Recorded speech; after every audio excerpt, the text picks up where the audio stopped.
اعوذ باللہ من الشیطان الرجیم بسم اللہ الرحمن الرحیم الحمد للہ رب العالمین والصلاة والسلام علی محمد اہل بیتہ الطیبین الطاہرین قال الرسول صلی اللہ علیہ وآلہ وسلم اللہم انکا انت العفو تحب العفو فاعف عنی۔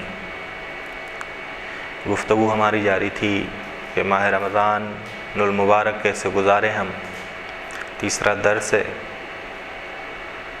ضروری ہے کہ ماہ مبارک رمضان میں ہم مستر بنیں، کیونکہ ہم نے کہا تھا کہ اہل دعا ہوں، ہم اہل روزہ بھی ہوں اور اہل دعا بھی ہوں، بس ہم مستر بنیں۔ قرآن کریم نے کہا کہ امن یجیب المضطر اذا دعاہ ویکشف السوء، کہ خدا مضطر کی دعا قبول کرتا ہے۔ بس مضطر اگر یا اللہ کہے یا رب کہے، خدا اس کی دعا کو سنتا ہے، خدا اس کی دعا کو قبول کرتا ہے، مستجاب فرماتا ہے۔ بس انسان خدا سے ایسی چیز کا مطالبہ نہ کرے جس میں مصلحت نہ ہو۔ مضطر کو پتہ ہے کہ کیا چیز میں نے مانگنی، مضطر بن کے جائیں خدا کے بارے میں۔ خدا کو کیا پسند ہے، خدا بند عالم کو کیا پسند ہے؟ خدا بند عالم نے کہا عسیٰ ان تحبوا شیئا، ممکن ہے کسی چیز کو تم دوست رکھو وہو شر لکم، اور وہ تمہارے لیے بری۔ بس علیہ السلام فرماتے ہیں کہ پرخور انسان فکر کرنے کی قدرت نہیں رکھتا۔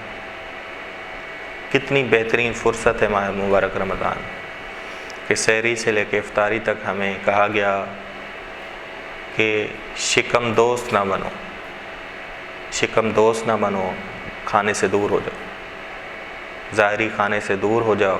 بس پرخور انسان فکر کرنے کی قدرت نہیں رکھتا۔ امام فرماتے ہیں پرشکم انسان، امام فرماتے ہیں پرشکم انسان ہوشیار نہیں بنتا، ہوشیار نہیں ہو سکتا، عاقل نہیں ہو سکتا، متفکر نہیں ہو سکتا۔ بس اس کی فکر، پرشکم انسان کی فکر پوری کی پوری صرف کھانے کی، صبح سے لے کے شام تک کھانے کی۔ ہیں بعض لوگ ایسے ماہ رمضان المبارک میں پورا دن سوچتے ہی کیا ہیں کہ سحری میں کیا کھانا ہے، افطاری میں کیا کھانا ہے، باقی عبادتیں بھول جاتے ہیں، باقی ذکر بھول جاتے ہیں۔ ساری کی ساری لگی کیا رہتی ہے، یہی لگی رہتی ہے انسان، فکر یہی ہے کہ کھانا کیا۔ بس پرشکم انسان ہوشیار نہیں ہو سکتا، عاقل نہیں ہو سکتا، متفکر نہیں ہو سکتا۔ یہ امام علیہ السلام فرماتے ہیں ماہ رمضان المبارک بہترین فرصت ہے کہ انسان معنوی غذا میں آگے بڑھے۔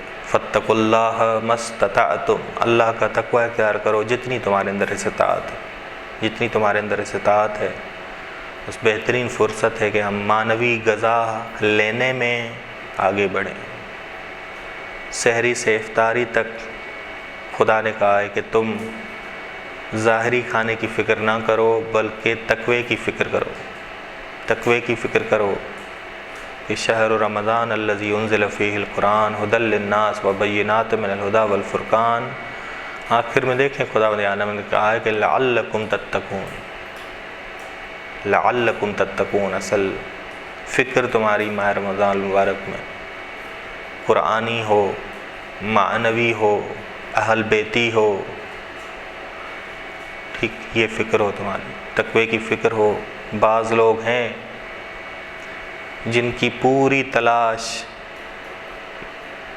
جن کی پوری حدود کیا رہتی ہیں، دسترخوان اور باورچی خانہ، واش روم اور باورچی خانہ، یا دسترخوان اور واش روم، یہی ان کی پوری کیا رہتی ہے، کوشش تلاش یہی رہتی ہے کہ وہ کہاں سے کہاں تک جا رہے ہوتے ہیں، واش روم یا باورچی خانہ یا دسترخوان، کھاتے ہیں اور واش روم جاتے ہیں۔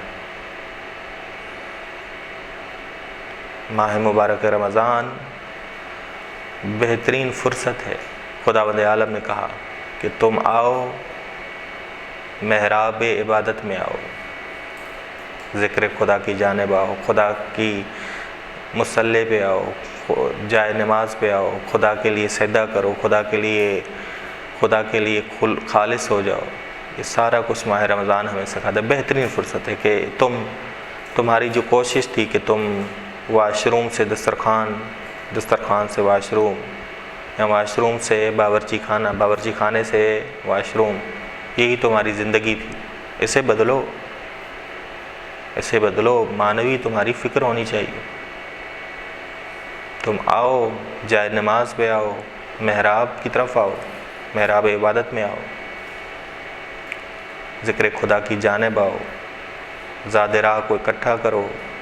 بس یہ کون سکھاتا ہے؟ ماہ مبارک رمضان۔ ماہ مبارک رمضان بہترین فرصت ہے۔ رسول خدا صلی اللہ علیہ وسلم ماہ مبارک رمضان میں شب قدر میں رسول خدا کی یہ دعا تھی، اللہم انک انت العفو، خدا بند عالم تو عفو ہے، تحب العفو، تو عفو کو دوست رکھتا ہے، فاعف عنی، بس مجھے بھی معاف کر دے، بخشوا لیں اپنے آپ کو بخشوا لیں۔ رسول خدا صلی اللہ علیہ وسلم افطار کے بعد دعا کیا کرتے تھے کہ خدا ہم سے محبت کر، ہمارے ساتھ حبیبانہ سلوک کر، ایسی محبت کر کہ ہم تیری محبت کی شیرینی کا مزہ چکھیں، خدا لذت اٹھائیں تیری محبت سے، خدا وند عالم۔ اس ماہ مبارک رمضان میں اہل روزہ ہوں، اہل دعا ہوں، تاکہ خدا کے مہمان بنیں۔ خدا وند عالم نے کہا ہے کہ جس کا دل غیر خدا اپنی انا سے ٹوٹ جائے وہ میرا مہمان بنتا ہے۔ جس کا دل ٹوٹا ہوا غیر خدا سے، اپنی انا سے، اپنے غرور سے، اپنے تکبر سے، وہ میرا مہمان بنتا ہے۔ دعا کریں خدا کی بارگاہ میں، کیونکہ دو چیزیں ہمارے پاس ہونی چاہیے، اہل روزہ ہوں اور اہل دعا ہوں۔ اہل دعا ہونے میں اسلحہ ہونا چاہیے ہمارے پاس۔ اسلحہ ہے گریہ اور آنسو۔ کیسے ہم اہل گریہ ہوں، اہل آنسو ہوں، کہ آنسو ہمارے بہیں، گریہ کریں ہم۔ اور عرفہ کہتے ہیں کہ نماز شب بہترین طریقہ ہے، خدا کی بارگاہ میں اکیلے حاضر ہوتا ہے نماز شب پڑھنے والا، اپنی بیچارگی کو بہترین طریقے سے سمجھتا ہے، خدا میں بیچارہ ہوں۔ انسان نماز شب میں سمجھتا ہے کہ خدا بند عالم، میرا جو سفر ہوگا آگے وہ اکیلے ہوگا، کوئی نہیں ہوگا جو میرے ساتھ قبر میں ساتھ، اکیلا ہوں۔ انسان اکیلے، کوئی بیٹا تو ساتھ نہیں جائے گا، کوئی بیٹی تو ساتھ نہیں جائے گی کہ میں چلی جاتی ہوں، نہیں، اکیلا ہی سفر ہے، کوئی میرے ساتھ نہیں ہوگا۔ بس انسان گریہ اور فریاد کرتا ہے، کہتا ہے کہ خدا زیادہ راہ تیار نہیں کیا میں نے۔ اس نماز شب تنہائی میں اٹھنا، اور انسان یہ باور کیا کرنا ہے، خدا میرا سفر آگے تنہائی والا اکیلے ہے، کوئی ساتھ نہیں ہوگا، کوئی میرے ساتھ نہیں ہوگا۔ پھر انسان گریہ کرتا ہے، اسلحہ بھی دعا کا اس کے پاس ہے، آنسو اور گریہ ہیں، نالہ اور فریاد۔ بہترین فرصت نالے اور فریاد کرنے کی ماہ مبارک رمضان، کیونکہ اہل دعا بھی ہو نا، اہل دعا کے لیے اسلحہ بھی ہو ہمارے پاس۔ دعا کا اسلحہ کیا ہے؟ دعا کا اسلحہ گریہ ہے، آنسو ہیں، نالہ ہے فریاد۔ دعا ابو حمزہ صومالی میں ہے کہ وہ سکھاتی کہ خدا بند عالم، ایک قدم کی دوری پر، یہ ایک قدم اگر میں نے بڑھایا تیرے قریب ہو جاؤں گا۔ وہ ایک قدم کیا ہے؟ اپنی خواہشات کے اوپر پاؤں ڈالنا، روند ڈالنا اپنے پاؤں سے خواہشات کو۔ بس یہ پہلا قدم، دوسرے قدم میں تیرے قریب ہو جاؤں گا خدا بند عالم۔ دوسرا قدم میرا توحیدانہ ہوگا۔ یہ دعا ابو حمزہ صومالی ہمیں ماہ رمضان میں سکھاتی کہ ان الراحل الیک قریب المسافہ، خدا جو تیرے پاس آ رہا ہے، تیری طرف کوچ کر رہا ہے، وہ ایک قدم کے فاصلے پہ۔